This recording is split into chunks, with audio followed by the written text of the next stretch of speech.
आज एक अंतर्देशीय अंतरराष्ट्रीय निवेशक के तौर पर मैं आपको महाभारत की एक छोटी सी कहानी सुनाने जा रहा हूँ। And let's see what we learn from this. पितामह तो कहानी कुछ इस तरीके से है। पितामह भीष्म के बाद जब गुरु द्रोणाचार्य को कौरव सेना का सेनापति नियुक्त किया गया तो उनके कंधों पर बहुत भार था। पहले दिन जब गुरु द्रोण कुरुक्षेत्र में उतरे सेनापति के ओहदे के साथ, तो उन्होंने युद्ध नहीं किया। उन्होंने पूरे कुरुक्षेत्र का मुआयना किया। 18 अक्षौहिणी सेना कुरुक्षेत्र में जहां लड़ रही थी, तो उन्होंने पूरे कुरुक्षेत्र का मुआयना किया। कहीं सैनिक लड़ रहे थे, कहीं घोड़े पर बैठे रथी लड़ रहे थे, कहीं हाथियों का युद्ध चल रहा था। तो उन्होंने पूरे कुरुक्षेत्र का मुआयना किया। दिन के अंत में जब शंखनाद हुआ तो सब अपने अपने खेमे में लौटे। तो दुर्योधन, दुशासन, कर्ण, शकुनी सब ने गुरु द्रोण के ऊपर तंज कसा कि आप पांडवों की तरफ हो। आज आपने सेनापति का कार्यभार संभाला है और आपने एक भी शत्रु को नहीं मारा। आज आप पूरे दिन इधर से उधर विचार विमर्श कर रहे थे। ये क्या कर रहे थे आप हमारी तरफ हो या आप पांडवों की तरफ हो? कर्ण ने तंज कसा तो गुरु द्रोण ने कहा कि इस तरीके का व्यंग कसने से कोई फायदा नहीं होगा। अगले दिन गुरु द्रोण ने चक्रव्यूह की रचना रची। अगले दिन गुरु द्रोण ने चक्रव्यूह की रचना रची और पांडवों को अपने बहुत बड़े महारथी, बहुत बड़ा नुकसान हुआ जब अभिमन्यु का वध हुआ। ये जो पहला दिन गुरु द्रोण ने कुरुक्षेत्र का परिचय लिया, कुरुक्षेत्र को समझा, युद्ध में क्या चल रहा है उसको समझा और फिर अपनी रणनीति तैयार की इस तरीके से कि अगले दिन पासा पलट दिया। इसे कहते हैं अपने कुरुक्षेत्र का मुआयना करना। हम निवेशक हैं। आइए आज हम समझते हैं कि हमारे इस निवेश के कुरुक्षेत्र में कौन कौन से संसाधन है हमारे पास निवेश करने के लिए। आज अगले 30 मिनट के लिए हम ये भूल जाएंगे कि हम भारतवासी हैं और भारत में होम कंट्री बायसनेस जिसे हम कहते हैं, निवेश में एक होम कंट्री बायसनेस होती है। हम जिस देश से होते हैं हमें लगता है कि यहीं पर सोना उगता है। तो एक होम कंट्री बायसनेस को कुछ समय के लिए हम साइड पे रख के एक अंतरराष्ट्रीय निवेशक के तौर पर देखेंगे कि क्या क्या पैरामीटर्स हैं जिनको हमें इवैल्यूएट करना चाहिए निवेश करने से पहले। एक ग्लोबल हेज फंड मैनेजर या एक जियो ब्लैक रॉक या बड़ी एजेंसीज जो लोगों का लाखों करोड़ रुपया मैनेज करते हैं, वो निवेश करने से पहले कौन कौन से factors, GDP, market size, valuations, political stability, inflows, markets, debt position, country की debt to GDP position, infrastructure, इन सब चीजों का मुआयना करती है। एंड उसके बेसिस पे हमने टॉप 10 कंपेरेबल इकोनॉमीज को आज यहाँ पे प्रस्तुत किया है जिनमें ज्यादातर लोग निवेश करते हैं। आप ये देख करके शायद हैरान होगे कि टॉप 10 इकोनॉमीज में जापान का नाम नहीं है। जी हाँ। So Japan is not N investment destination. Japan is in fact one of the places which invest across the world. आपको जानकर शायद हैरानी होगी, जापान की टोटल जीडीपी करीब 4 से 5 ट्रिलियन डॉलर्स की है और जापान की टोटल फॉरेन एसेट में investments is more than $6 trillion. जी हाँ, जापान की foreign investments is more than their GDP. ऐसा इसलिए क्योंकि हिस्टोरिकली जापान में इंटरेस्ट रेट्स लो या नेगेटिव रहे हैं। जब किसी इकोनॉमी में इंटरेस्ट रेट्स 0% होते हैं या नेगेटिव होते हैं, तो इसका मतलब सेविंग्स अकाउंट में पैसा डालने पर आपको ब्याज मिलता नहीं है, बल्कि आज अगर आपने सेविंग्स बैंक अकाउंट में 100 रुपए डाले और अगर आप 1 साल के बाद निकालने जाओगे तो आपको 104 या 105 नहीं, 98 रुपए मिलेंगे। जी हाँ, ये प्रैक्टिकल सिनेरियो था जापान में। इसीलिए वहां के निवेशक ज्यादातर पैसा हिस्टोरिकली बाहर की कंट्रीज में निवेश करते आए हैं। That's why Japan is not an comparable economy from investment perspective, right. So यहाँ पे हमने टॉप 10 इकोनॉमीज को यहाँ पे कंपेयर करने की कोशिश की है जिनमें ज्यादातर लोग निवेश करते हैं और इन इकोनॉमीज के स्पेसिफिक पैरामीटर्स को हम क्रॉस बॉर्डर कंपैरिजन पे लेके आएंगे। तो हम जीडीपी जब कंपेयर करेंगे तो US, China, Japan, Germany, India, Brazil, Vietnam, Indonesia सबकी जीडीपी को एक साथ कंपेयर करेंगे और हम देखेंगे कि कौन सी इकोनॉमी की जीडीपी सबसे ज्यादा ग्रो कर रही है, कौन सी इकोनॉमी के मार्केट सबसे ज्यादा अंडर वैल्यूड है। तो इन पैरामीटर्स पे इंडिया बायसनेस को एक बार के लिए साइड रख के फिर हम देखते हैं टॉप 10 इन्वेस्टमेंट डेस्टिनेशंस क्या है। इसी में हम ये भी समझने करेंगे उसके, जब हम शोध करते हैं, रिसर्च करते हैं, तो उसके दो अप्रोचेस होते हैं, एक है टॉप डाउन अप्रोच, एक है bottom up approach. Top down approach कहता है कि पहले आप इकोनॉमी चूज करें, फिर आप सेक्टर्स चूज करें कि उस इकोनॉमी के कौन से सेक्टर्स हैं जो सबसे ज्यादा ग्रो होने वाले हैं, फिर आप उन सेक्टर्स के स्टॉक्स को चूज करें जिसमें सबसे ज्यादा ग्रोथ आपको दिखने वाली है। इसे हम कहते हैं टॉप डाउन अप्रोच। आज हम आपको एक टॉप डाउन अप्रोच का फीलर देने के लिए साधारण तरीके से, this is a very detailed research process but will try to put it in front of you in a very layman, in a very simple terms, what is a top down approach of investment। so आइए देखते हैं। पीडब्ल्यूसी के एक शोध में world के top CEOs को ये पूछा गया कि आप कौन सी कंट्री में निवेश करना पसंद करोगे अपनी होम कंट्री के अलावा। अपनी होम कंट्री के अलावा टॉप ग्लोबल सीईओज को पूछा गया कि आप कौन सी कंट्री में निवेश करना चाहोगे, and you will be strikingly visible to see here that most of the CEOs prefer to invest either in US or in India। India में 2025 में 7% CEOs were willing to invest, today 13% are willing to invest, so that's a drastic change। US में इतना सब कुछ होने के बावजूद भी still 35% of the CEOs are still willing to invest in the United States. और जिन लोगों ने यूनाइटेड स्टेट्स को वोट किया है वो सारे सीईओज यूनाइटेड स्टेट्स के बाहर के सीईओज है। You can not vote for your home country. So US and India continue to be one of the top investment destinations. उसके बाद अगर आप देखेंगे तो UAE comes one of the most important favoured destinations of investments.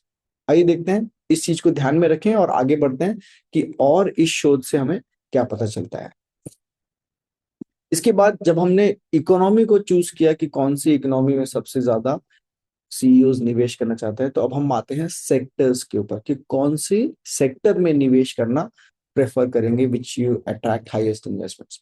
So global survey same public पीडब्ल्यूसी की report से ये सेकेंड हाफ ऑफ 2025 का सर्वे है जिसमें technology was the most preferred sector for investment. Almost 61% respondent opted for technology as an investment sector. जब हम यहाँ पे technology and asset management as a sector की बात कर रहे हैं तो आज के दिन technology is not only about IT, it is more about cross sectoral investments. For example financial services में जब टेक्नोलॉजी को इम्प्लीमेंट किया गया तो फिनटेक एक नया सेक्टर बना।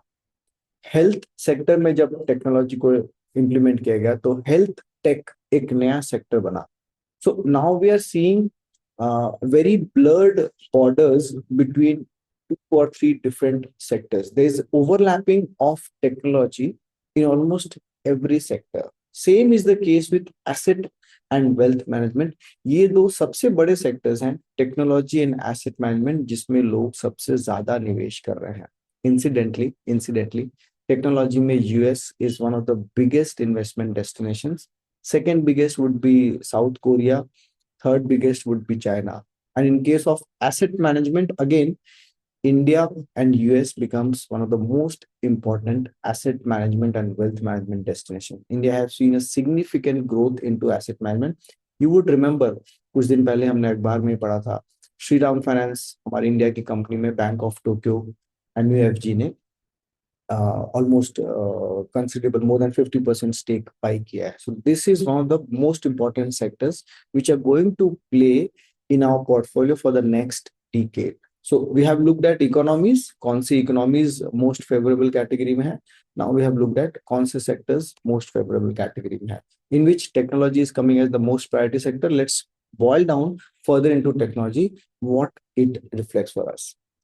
एक और सर्वे पीडब्ल्यूसी ने किया जिसमें ज्यादातर एआई यूजर्स को, क्योंकि आज के दिन, और इस सर्वे का बेसिस है माइक्रोसॉफ्ट के डेस्कटॉप्स, क्योंकि ज्यादातर सभी इकोनॉमीज में सभी लोग विंडोज और सिस्टम्स यूज करते हैं। तो विंडोज पे जिन लोगों ने चैट जीपीटी या को पायलट या किसी भी एआई एजेंट का यूज किया है, तो उनसे एक सर्वे किया गया, उनसे पूछा गया कि पिछले 12 महीने में एआई को यूज करने की वजह से क्या आपकी प्रोडक्टिविटी बढ़ी। 92% रिस्पॉन्डेंट्स कहते हैं एआई यूज करने के बाद उनकी प्रोडक्टिविटी बढ़ी है, सिग्निफिकेंटली बढ़ी है, और अगले 3 साल में उनकी प्रोडक्टिविटी और बढ़ेगी। 90% रिस्पॉन्डेंट्स कह रहे हैं कि उनकी प्रोडक्टिविटी, उनका सैलरी, उनकी जॉब सिक्योरिटी, उनकी क्रिएटिविटी एआई को यूज करने से बढ़ी है। So this is where probably we are going forward in terms of investment as an destination. अगर हमारे पोर्टफोलियो में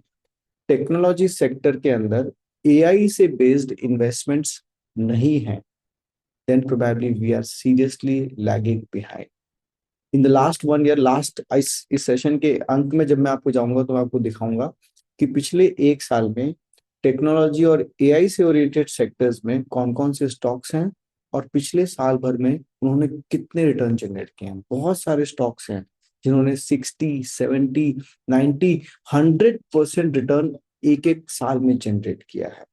और हमारे बहुत सारे निवेशकों ने Nasdaq as an international index में निवेश करके इसका लाभ भी उठाया है। Almost all of the investments has gone double in the last 3 years. So let's deep down further into this AI as an investment category. अगर हम world over, this is one of the report of the Economist. This report was published on 19th of January 2026.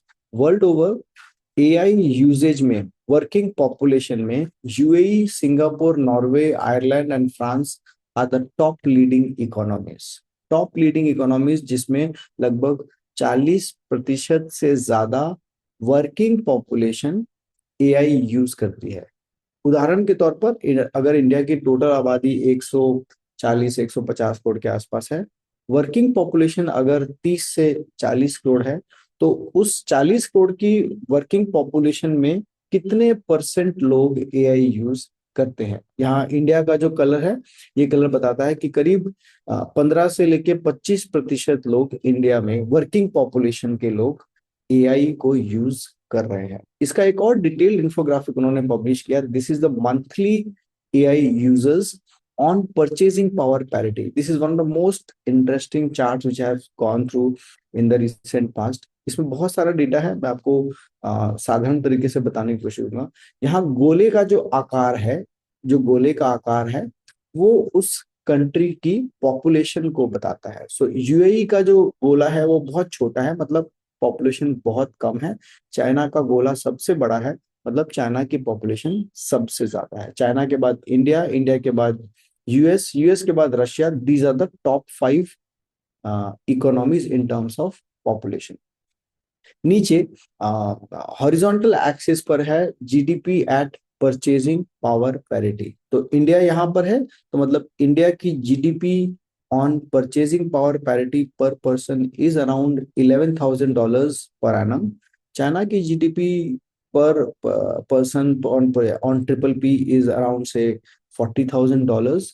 US is close to $90,000 पर person per annum.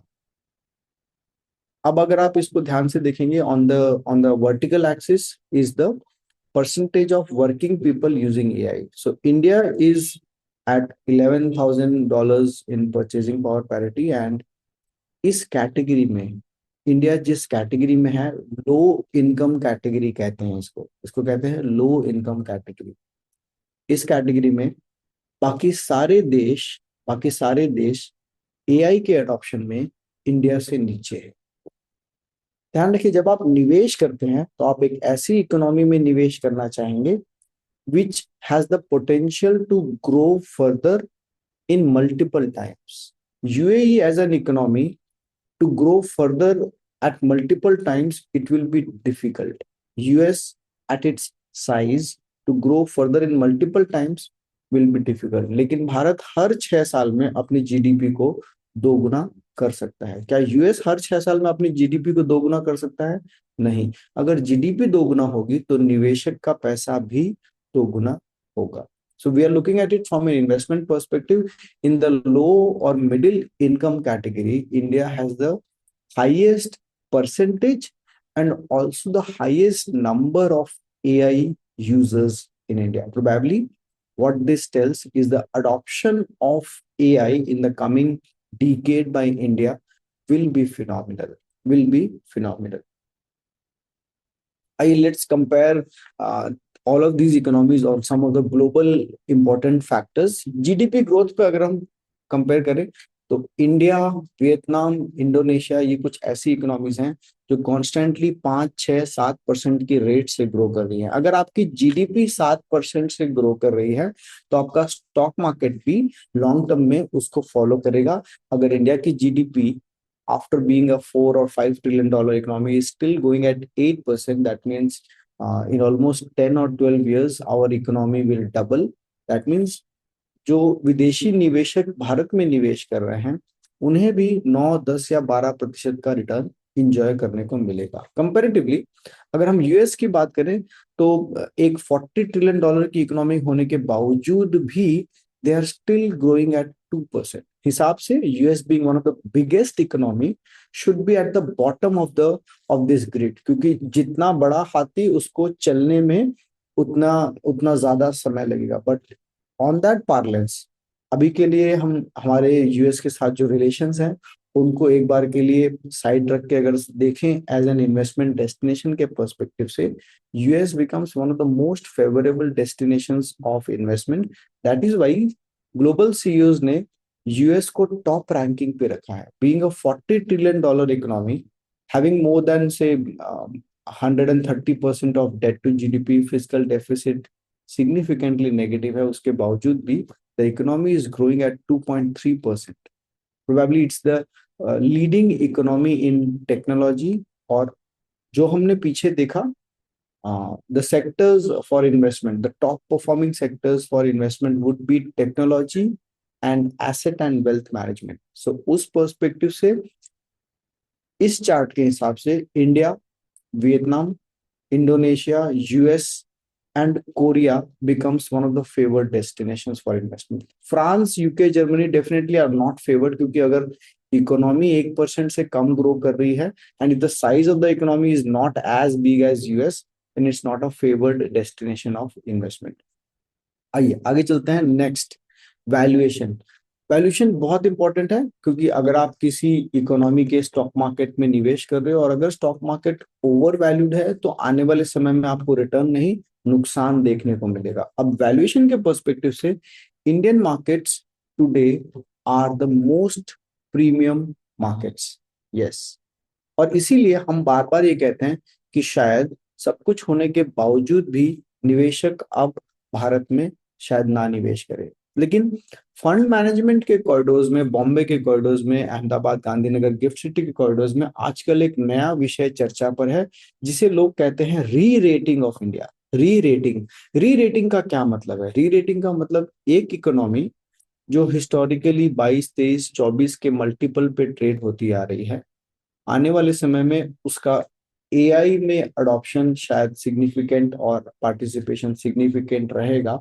So that's where the growth prospects is still very high, and probably there could be a re-rating in India where this becomes a natural valuation for India. Maybe 23, 24 ka PE becomes a natural valuation perspective for India. So from that perspective, fund managers, global fund managers are saying that India is not significantly overvalued at this point of time. Only time will tell, but let's for the time being forget India and let's look at other economies which have the potential.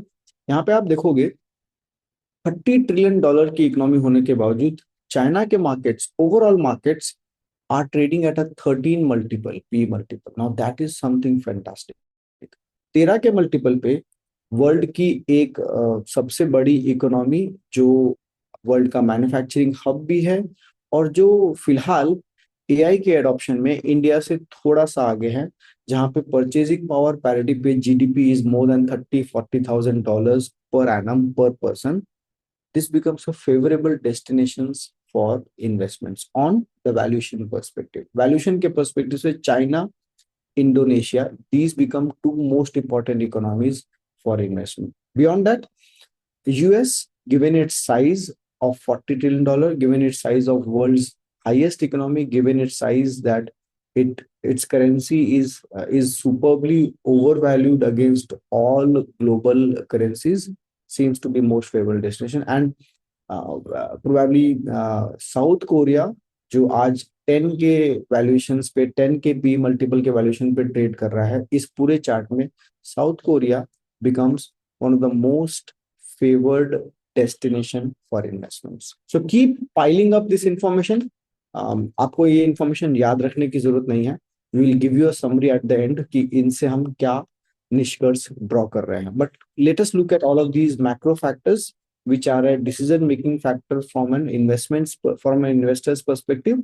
What factors are important on the valuation perspective?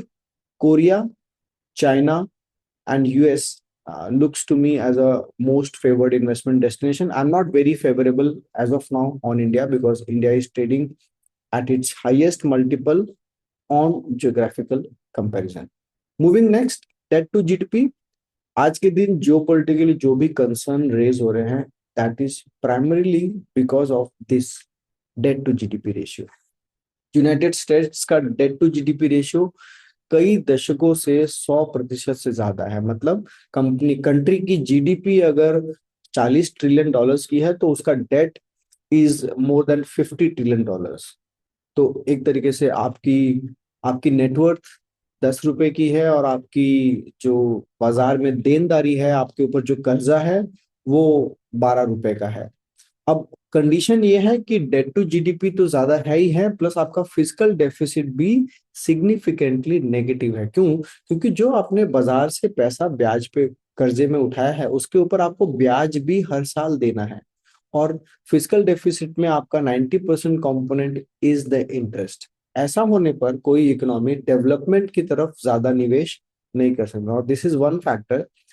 अगर US ने Venezuela के president को abduct किया, या US ने इसके पहले Gaddafi के साथ जो किया, या यूएस ने इसके पहले सद्दाम हुसैन के साथ जो किया, अगर आप उसे क्रोनोलॉजी ऑफ इवेंट्स में बैठा करके देखेंगे तो you will find a linking story. All of these were exercises against those leaders जिन्होंने ये कहा कि हम पेट्रोल या तेल को डॉलर की जगह लोकल करेंसी में बेचना चाहेंगे, क्योंकि डॉलर ओवर वैल्यूड है और हम डॉलर के ऊपर ज्यादा रिलाई नहीं कर सकते. इसी एक लिंकिंग इंपॉर्टेंट लिंक की वजह से US has found different reasons to put a question mark और take actions against Saddam Hussein, Gaddafi, and now on Iran. Later, before that on Venezuela, and now the question is on Iran. Because in economies के leaders ये कह रहे हैं कि हम dollar में petrol को ट्रेड नहीं करना चाहते, हम डॉलर के अलावा लोकल करेंसी में पेट्रोल को ट्रेड करना चाहते हैं. जैसे ही पेट्रोल और डॉलर का ट्रेड डीलिंक होगा, यूएस कि dollar as a reserve currency will be in a question mark. And if dollar becomes a question mark in terms of reserve currency, US के लिए इस डेट टू जीडीपी रेशियो पे sustain करना will be almost next to impossible. Historically अगर हम रे डैलियो world के सबसे बड़े हेज फंड मैनेजर की किताब पढ़ते हैं, उन्होंने 2-3 किताबें लिखी हैं. One what he wrote very recently is how Nations go broke. कैसे विश्व के बड़े बड़े नेशंस डेफिसिट में चले जाते हैं. On which he has pointed out कि while US is the current world order, world's reserve currency, but dollar हमेशा से वर्ल्ड का रिजर्व करेंसी नहीं रहा है. डॉलर्स के पहले Britain pound was the reserve currency.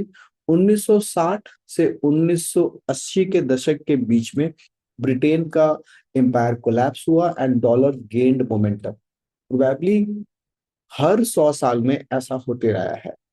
Dollar के पहले पाउंड के पहले डच फ्रैंक, उसके पहले German bond. These were the reserve currencies, and reserve currencies historically हर 10 दशक यानी 100 साल के रेंज में चेंज होती आई है. From 1960s, it is 2020. It had been almost like 65 years where dollar has been the reserve currency. That's where economists across the world are talking of de-dollarization. So that is one concern. But क्या इस concern से हमें निवेश पे फर्क पड़ेगा या नहीं फर्क पड़ेगा? कुछ हद तक फर्क पड़ेगा.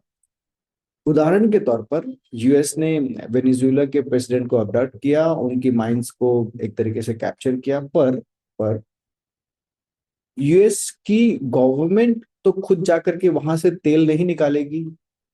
और अगर आपने वेनेजुएला को एक्वायर कर लिया तो रिटर्न ऑन इन्वेस्टमेंट तो तभी आएगा जब आप वहां से तेल निकाल करके उसे एक्सपोर्ट कर सकते हो. Otherwise it does not make any sense. US की सबसे बड़ी oil exploring company Exxon Mobil ने वहां पर ऑयल रिफाइनरीज में काम करने से मना कर दिया है. Now that is where you differentiate between politics and investments.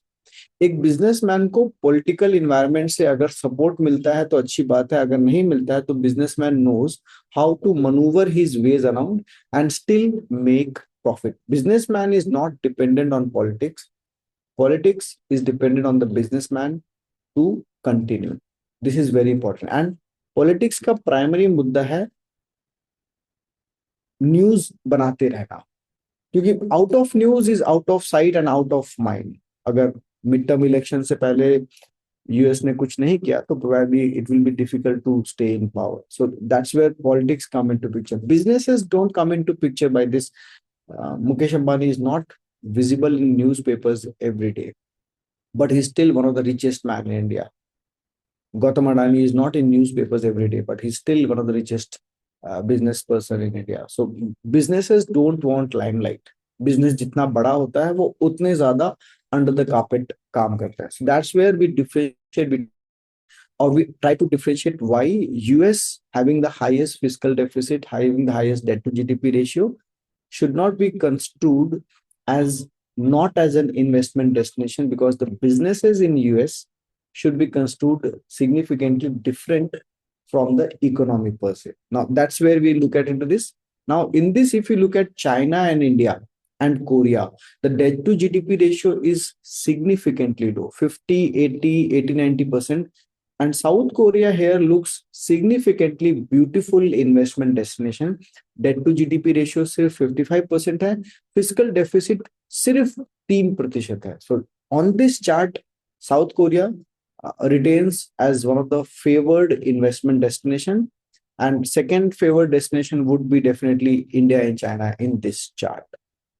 Moving forward, political stability, which is very important, and probably on this ground, US have an advantage. Political stability is very high. This is an index where political stability is on, where it is on the positive side. That means the government is stable and there are less incidences of terror attacks in an economy. So India is still on the negative side on this category. Or this category पे South Korea is the second highest, 0.8. That makes these are some of the cascading factors which make South Korea one of the favored investment destinations. India की अगर हम बात करें तो while our political stability and absence of violence score is very low, but if you look at it from a historical perspective, this is the data how political stability in India over the last 10 years has improved. The score of 13 is today around 21. So political stability in compared to the favored nations is low, but it has still improved significantly, and that is where global investors see the moat in investing in India. Currency and outlook, this is most important, where US does not have the advantage over here because the currency dollar is currently overvalued against most of the currency, and this is one of the most important point where India and China are the most favorable destination. Chinese currency yuan has been absolutely stable all through the last 10 years. अगर आप last 10 साल का Chinese yuan का dollar के साथ ratio देखोगे तो it is trading between a very small narrow range of 6.2 to 6.5. For every dollar you have to pay like 6 yuan. So that's the trading range. Indian currency, on the other hand, have significantly depreciated from 60 in the last 10 years to today around 90, 92 plus. So while the currency depreciate, it's not so good factor from an international investors perspective. क्यों? एक विदेशी निवेशक ने जब भारत में पिछले साल पैसा निवेश किया, तो उसने 100 रुपए निवेश करके उसमें 7 या 8% रिटर्न कमाया। लेकिन जब उसने 8 रुपया कमाया, तो उसमें से लगभग 4.5 रुपया करेंसी में उसका चला गया। तो उसके लिए भारत में निवेश करने का नेट रिटर्न हुआ 3%। Why would somebody invest in India if the currency continues to depreciate? That's where the Reserve Bank of India comes into picture, trying to moderate the inflation, which is now very well in control, trying to stabilize the currency through market operations and currency interventions. That has to be vouched. If this continues, then only, क्योंकि ultimately किसी भी निवेशक को निवेश करने पर return चाहिए, and return for a foreign investors makes two factors. Indian markets ने कितना रिटर्न जनरेट किया, करेंसी कितना एप्रिशिएट या डेप्रिशिएट हुई। अगर हमारी करेंसी ऐसे ही डेप्रिशिएट होती रही, तो फॉरेन निवेशक इंडिया में निवेश करने की जगह अपने पैसा यहाँ से निकालते रहेंगे, because currency depreciation Yeats into their net return. So this is something which is very important, where the Reserve Bank of India is working significantly. As of now, India on the currency outlook does not remains one of the most important destinations for investment. On this chart, China remains one of the most important destinations for investment because of the stable currency outlook. Same is the case with Korea, where the currency is appreciated by close to 2%, and that is where this adds on to additional return. Korean market में जिन लोगों ने निवेश किया, उन्होंने पिछले साल में 76% return generate किया, प्लस 2% करेंसी भी एप्रिशिएट हो गई, तो उनका रिटर्न 79 या 90% हो गया। So that's where currency adds on और reduces your return. This is an important factor to understand. ये है मेजर स्टॉक मार्केट के रिटर्न्स, एंड उन स्टॉक मार्केट्स में दो टॉप परफॉर्मिंग स्टॉक्स।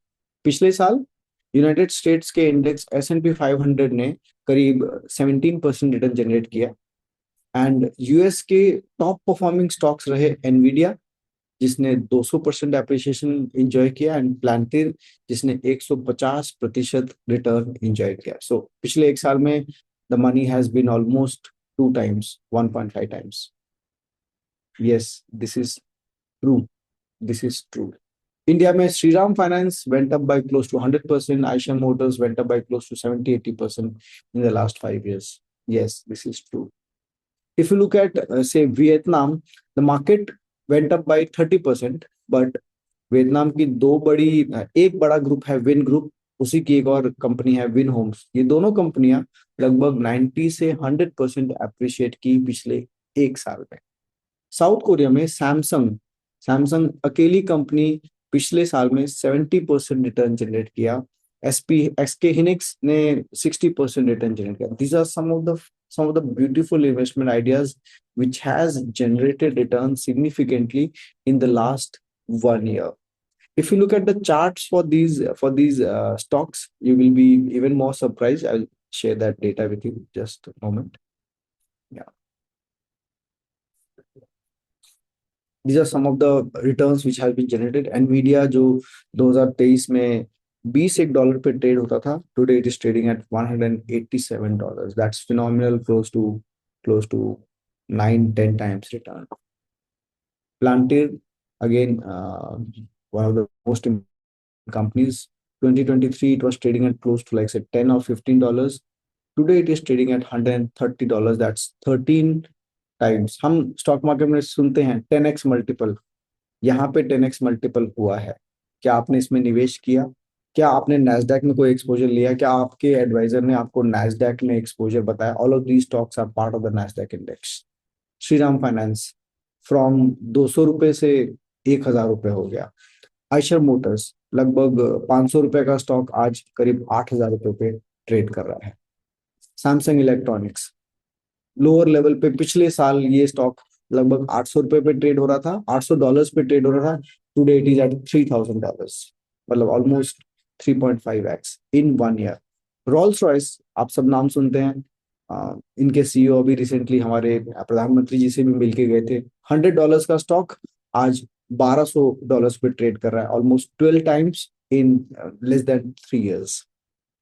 शॉपिफाई लगभग $40-50 का stock, today trading eight $150-160, 4 times. Taiwan semiconductor, आप सबने नाम सुना होगा, आप सबके लैपटॉप, कंप्यूटर चिप्स, मोबाइल में जो चिप्स लगते हैं यही कंपनी मैन्युफैक्चर करती है। लगभग $250 का stock, today trading at Taiwan $250 का stock, today trading at close to 1900। So that's again close to what से 6 टाइम्स 7 टाइम्स रिटर्न। ये वो स्टॉक्स है जिन्होंने रिटर्न जनरेट कर लिया। अब मैं आपको दिखाता हूँ कुछ ऐसे स्टॉक्स जो आगे प्रिपेयर्ड है रिटर्न जनरेट करने के लिए। PDD holdings, Alphabet corrected from a high of 350 to $300. Amazon corrected from a high of $250 to $200. Trip.com corrected from a high of like say $80-90 to 50, almost 50% depreciate कर चुका है ये stock. PDD holdings almost same level पे trade कर रहा है पिछले 3-4 साल से। These are the opportunities in global investing which we can take forward into our investment ideas. Some more stocks: Aiden, Lululemon, Louis Vuitton, Constellation Softwares. These are some of the stocks which are like bargain hunting. $3,000 का $100 का stock आज €900 में मिल रहा है आपको। यहाँ पे लुलू मेलॉन जो एथलेटिक्स एक कंपनी है, एथलेटिक्स स्पोर्ट्सवेयर ब्रांड है, जो करीब $500 $600 का स्टॉक है, आज आपको $170 में मिल रहा है। Same is with Louis Vuitton which was trading at $900, today is trading at $500, almost 50% discount पे मिल रहा है। कॉन्स्टलेशन सॉफ्टवेयर $5,000 का स्टॉक, कनेडियन डॉलर्स का स्टॉक आज आपको लगभग $2300 में मिल रहा है। These are some of the bargain hunting opportunities. क्या ऐसी अपॉर्चुनिटीज आप आइडेंटिफाई कर सकते? All of these are blue chip organisations, have established business models, have been one of the most premium brands across globe. They have shops across the globe. They are being sold across economies, having global presence, bluest of the blue chips of the world. But you can invest into this. Either you can, हमने discuss किया था, एक webinar हमने last कुछ समय पहले किया था ऑन ग्लोबल इन्वेस्टिंग। आप एक इंटरनेशनल ब्रोकर के पास डॉलर डिनोमिनेटेड अकाउंट खोल सकते हो, उसकी कंप्लायंसेस वगैरह मैनेज अगर आप कर पाते हो या किसी सीए के जरिए मैनेज कर पाते हो, तो आप इन स्टॉक्स में डायरेक्टली भी निवेश कर सकते हो। बट अगर आप वो नहीं करना चाहते हो, तो ये सारे स्टॉक्स जो अपॉर्चुनिटीज मैं आपको दिखा रहा हूँ are part of DSP global equity fund, जो हमने एक आइडेंटिफाई किया, और हमने बहुत सारे अपने निवेशकों को इस फंड में निवेश करने के लिए रिकमेंड भी किया है। So this is one such opportunity. India gift city Gandhinagar के जरिए हमने काफी सारे ऑप्शंस आपसे डिस्कस किए थे। Edelweiss, Parag Parikh, DSP, HDFC, 4-5 mutual funds ने अपने फंड्स लॉन्च किए हैं जो भारतीय निवेशकों को विदेशी बाजार में भारतीय मुद्रा आईएनआर में निवेश करने की अपॉर्चुनिटी दे रही है। ओनली थिंग इज कि मिनिमम आपको उसमें $5,000 निवेश करना होता है। Having understood this, the conclusion for this is we are almost at 12:30. It's time to wrap up the session. So these are some of the factors and the economies that we discussed. और उसके basis पे what we understand is, if you are looking forward to a de-dollarization sort of a story, the geopolitical volatility will persist. We are literally between a trade war and an actual war. Russia, Ukraine, US, Iran, हम actually third world war के बीच में है, and this volatility will continue to persist. इस volatility से बचने का एक ही तरीका है, you have to identify compelling advantages, diversify your portfolio in India, sectors which are driven by AI, companies and management which are open to adopt AI into their system. For example, Indian IT sector में HCL is the only company which has reported AI-based earnings, which has backed contracts on its AI-based business models.